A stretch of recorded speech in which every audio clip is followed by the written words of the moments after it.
नमस्कार दोस्तों, हमारे YouTube channel Sanwal classes for Uttarakhand में आप सभी का हार्दिक स्वागत है। दोस्तों, इस वीडियो लेक्चर में हम बात करने वाले हैं जो उत्तराखंड में उत्तराखंड पुलिस रिटन एग्ज़ाम की जो हमारी सीरीज चल रही है, जिसमें हम 20 महत्वपूर्ण प्रश्नों के बारे में चर्चा करते हैं। तो आइए प्रारंभ करते हैं। पहला क्वेश्चन है हमारा, गढ़वाल क्षेत्र में लोक वार्ता को क्या कहा जाता है। गढ़वाल क्षेत्र की बात करें तो जो लोक वार्ता है उसे क्या कहा जाता है, तो उसे कहा जाता है गढ़वाल में पंडुली। क्या कहा जाता है दोस्तों? पंडुली कहा जाता है गढ़वाल क्षेत्र में लोक वार्ता को। दूसरा क्वेश्चन है कि रस्किन बॉन्ड को पद्मश्री कब मिला था। कि रस्किन बॉन्ड को पद्मश्री कब मिला, तो रस्किन बॉन्ड को पद्मश्री मिला था 1999 ईस्वी में। कब मिला था? 1999 ईस्वी में। रस्किन बॉन्ड को पद्म भूषण कब मिला था, तो रस्किन बॉन्ड को पद्म भूषण मिला 1994 में। और रस्किन बॉन्ड को साहित्य अकादमी पुरस्कार दिया गया 1992 में। तो ये तीनों आपको ध्यान रखने हैं कि पद्मश्री मिला 1999 में, पद्म भूषण मिला 1994 में और साहित्य अकादमी पुरस्कार दिया गया 1992 ईस्वी में। उत्तराखंड की गजलक्ष्मी मूर्ति कहाँ से प्राप्त हुई है। तो उत्तराखंड में गजलक्ष्मी की मूर्ति हमें कहाँ से प्राप्त हुई है, तो यह हुई है द्वारहाट, अल्मोड़ा के क्षेत्र से। नेक्स्ट क्वेश्चन है, बांस एवं रिंगाल की बनी बांसुरी को क्या कहा जाता है। बांस एवं रिंगाल की बनी बांसुरी को क्या कहा जाता है, तो ये कहा जाता है अलगोजा। बांस एवं रिंगाल की बनी बांसुरी को क्या कहते हैं? अलगोजा कहा जाता है। नेक्स्ट क्वेश्चन है, तिमली, बाजू और तुबेरा ये किन के वाद्य यंत्र हैं, यानी किस जनजाति के वाद्य यंत्र हैं? तिमली, बाजू और तुबेरा, तो ये हैं भोटिया जनजाति के। किसके हैं दोस्तों? ये भोटिया जनजाति के वाद्य यंत्र हैं, तिमली, बाजू और तुबेरा। इसके बाद नेक्स्ट क्वेश्चन है, भानु प्रताप यंत्र, चरखा एवं लैंप यंत्र किसके द्वारा निर्मित किया गया। तो भानु प्रताप यंत्र, चरखा एवं लैंप यंत्र का आविष्कार किया था श्री कृष्ण जोशी जी ने। किसने किया था? श्री कृष्ण जोशी जी ने भानु प्रताप यंत्र, चरखा एवं लैंप यंत्र का आविष्कार किया था। पशुचारकों का स्वर्ग किसे कहा जाता है। तो पशुचारकों का स्वर्ग कहा जाता है बुग्याल या पयार को, यानी घास के जो बड़े मैदान होते हैं बुग्याल या पयार, उनको पशुचारकों का स्वर्ग कहा जाता है।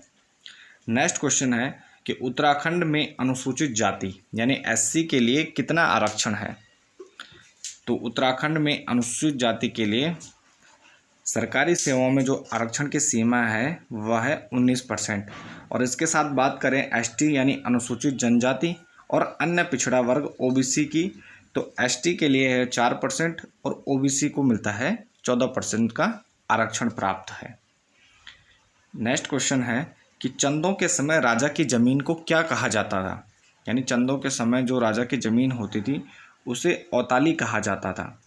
क्या कहा जाता था? औताली कहा जाता था। नेक्स्ट क्वेश्चन है कि दुलाशाही किसे कहा जाता है। कि कुमाऊं में दुलाशाही किसे कहा जाता है, तो कुमाऊं में दुलाशाही धामदेव को कहा जाता है। मालूशाही किसके पुत्र थे, तो मालूशाही इन्हीं धामदेव के पुत्र थे जिनको दुलाशाही भी कहा जाता था। नेक्स्ट क्वेश्चन है कि अस्कोट के ठकुराई शासकों को क्या कहा जाता था। अस्कोट के जो ठकुराई शासक थे उनको रजवार के नाम से जाना जाता था। तो अस्कोट के जो ठकुराई शासक थे उनको क्या कहा जाता था? रजवार के नाम से जाना जाता था। और अस्कोट पड़ता है आपके पिथौरागढ़ में या कुमाऊं में स्थित है। नेक्स्ट क्वेश्चन है कि योग ध्यान बद्री पांडुकेश्वर की शैली क्या है। यानी योग ध्यान बद्री जो मंदिर है पांडुकेश्वर में, उसकी शैली क्या है, तो इसकी शैली है वलय प्रसाद शैली है। कौन सी शैली है? वलय प्रसाद शैली है। ये भी इम्पोर्टेंट है, ये आपको थोड़ा ध्यान रखना है। नेक्स्ट क्वेश्चन है कि अनिल प्रकाश जोशी को पद्म भूषण कब दिया गया। हैस्को के संस्थापक हैं अनिल प्रकाश जोशी को पद्म भूषण कब दिया गया, तो ये दिया गया 22 जनवरी 2020 को। और ये समाज सेवा से संबंधित है, समाज सेवा से जुड़े हुए हैं। 22 जनवरी 2020 को पद्म भूषण दिया गया। अनिल प्रकाश जोशी को पद्मश्री कब दिया गया था? तो अनिल जोशी को पद्मश्री दिया गया था 2006 ईस्वी में, यानी 2006 में इनको पद्मश्री मिला और 2020 को इन्हें पद्म भूषण पुरस्कार से सम्मानित किया गया।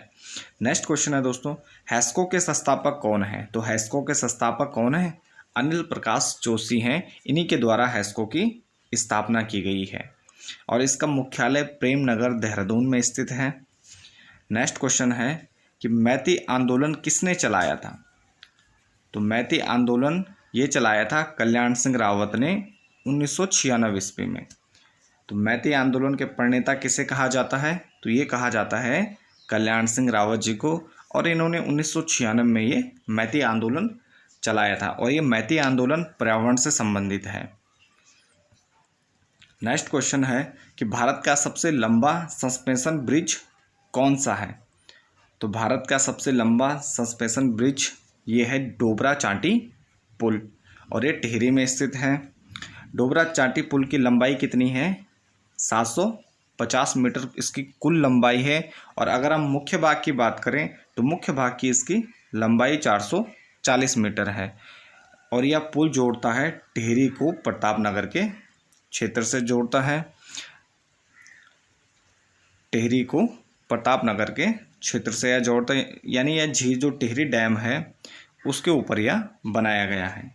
और इस पुल की अगर बात करें तो इसका जो डिज़ाइन किया था वो कोरिया की कंपनी थी यूसिन ने इसका डिज़ाइन किया था, इस पुल का डिज़ाइन किया था। और यह किस नदी पर है? भागीरथी पर हो जाएगा, भागीरथी और भिलंगना। अब तो वहाँ पे बांध बना हुआ है यानी डैम के ऊपर है।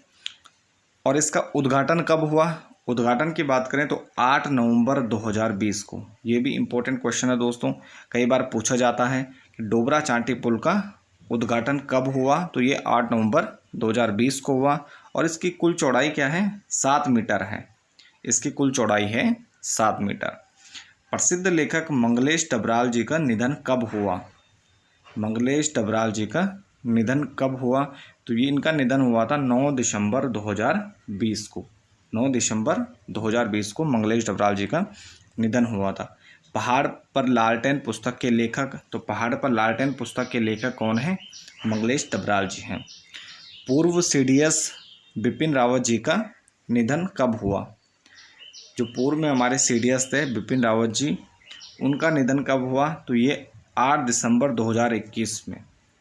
और ये कहाँ से संबंधित थे? तो ये सैंड पौड़ी से संबंधित थे। 8 दिसंबर 2021 को इनका निधन हुआ। हंस फाउंडेशन के संस्थापक कौन हैं? तो हंस फाउंडेशन के संस्थापक हैं भोले जी महाराज। नेक्स्ट क्वेश्चन है, तान्या पुरोहित का संबंध किस से संबंधित है, या तान्या पुरोहित का संबंध किससे है? तो तान्या पुरोहित का संबंध है स्पोर्ट्स एंकर से। तो IPL 2020 में इन्होंने एंकरिंग की है। तो ये आपको ध्यान रखना है कि तान्या पुरोहित का संबंध किससे है? एंकरिंग से है, और IPL 2020 में इन्होंने एंकरिंग भी की थी। सिद्ध रावत, बौद्धिक जोशी, चिराग सेन, लक्ष्य सेन, कुहू गर्ग का संबंध किस खेल से है? तो सिद्ध रावत, बौद्धिक जोशी, चिराग सेन, लक्ष्य सेन और कुहू गर्ग का संबंध किससे है? तो ये इनका संबंध है बैडमिंटन से। ये सब क्या है? बैडमिंटन से संबंधित है। वर्तमान में उत्तराखंड पुलिस के DGP कौन है? वर्तमान में उत्तराखंड पुलिस के DGP हैं अशोक कुमार। और इस आज की वीडियो का हमारा लास्ट क्वेश्चन है कि पहली महिला उत्तराखंड पुलिस की DGP कौन थी, यानी उत्तराखंड में पहली महिला DGP कौन थी? तो ये पहली महिला DGP थी कंचन चौधरी भट्टाचार्य, और ये साथ ही ये भारत के DGP और विश्व में भी पहली महिला DGP का इन्हें खिताब प्राप्त है। तो दोस्तों ये थे हमारे कुछ आज के इम्पोर्टेंट क्वेश्चन। इसी के साथ इस वीडियो लेक्चर को यहीं पर समाप्त करते हैं। बने रहे चैनल के साथ। धन्यवाद।